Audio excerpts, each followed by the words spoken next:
श्री राधे। जागरण 15 अक्टूबर 2021। बांग्लादेश में बर्बरता, गति 120 शब्द प्रति मिनट, कुल शब्द 420। प्रारंभ करें।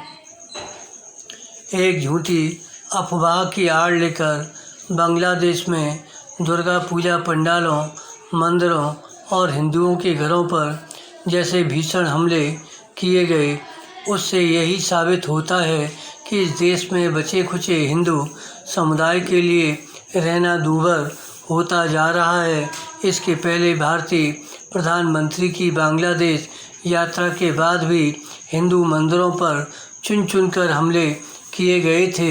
यह ठीक है कि भारतीय विदेश मंत्रालय ने बांग्लादेश में घट रही घटनाओं का संज्ञान लिया, लेकिन इसके आसार कम हैं कि इससे वहाँ की सरकार चेतेगी और परिस्थितियाँ सुधरेंगी।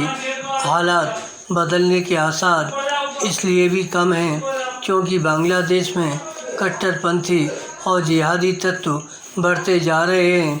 बांग्लादेश सरकार इन तत्वों से कड़ाई से निपटने के बजाय जिस तरह उनसे समझौते करने की प्रवृत्ति दिखा रही है, वह खतरे की घंटी है।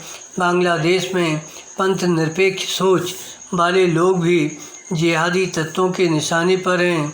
अब तो वहाँ इस्लामिक स्टेट सरीके खूंखार आतंकी संगठन ने भी जड़ें जमा ली हैं।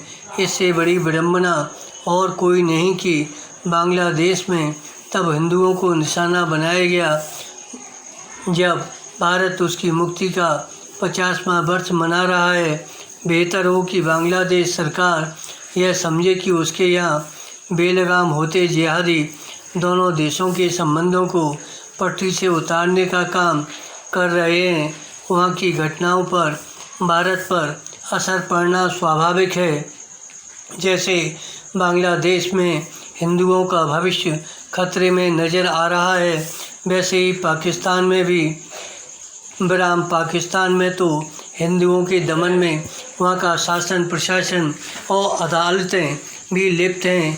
अफ़गानिस्तान में तो हिंदू और सिख खत्म होने के ही कगार पर हैं। एक ऐसे समय जब इन तीनों देशों में हिंदुओं और अन्य अल्पसंख्यकों के लिए कहीं कोई उम्मीद की किरण नहीं नज़र आती, तब इसे उनकी अनदेखी की पराकाष्ठा ही कहा जाएगा कि अपने देश में नागरिकता संशोधन कानून के खिलाफ किस तरह आसमान सिर पर उठा लिया गया था।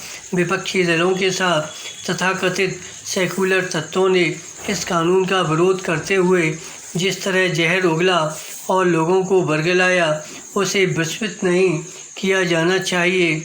यह सही समय है कि इस कानून के अमल की दिशा में कुछ इस तरह आगे बढ़ा जाए जिससे इन तीनों देशों में लुटते पिटते और जिहादी हमले झेलते अल्पसंख्यकों को संबल मिले। इसी के साथ भारत को इसके प्रति भी सचेत रहना होगा कि देश में जिहादी तत्वों को सिर उठाने का मौका न मिले। अफ़गानिस्तान में तालिबान के काबिज होने के बाद इसका खतरा कहीं अधिक बढ़ गया है। धन्यवाद।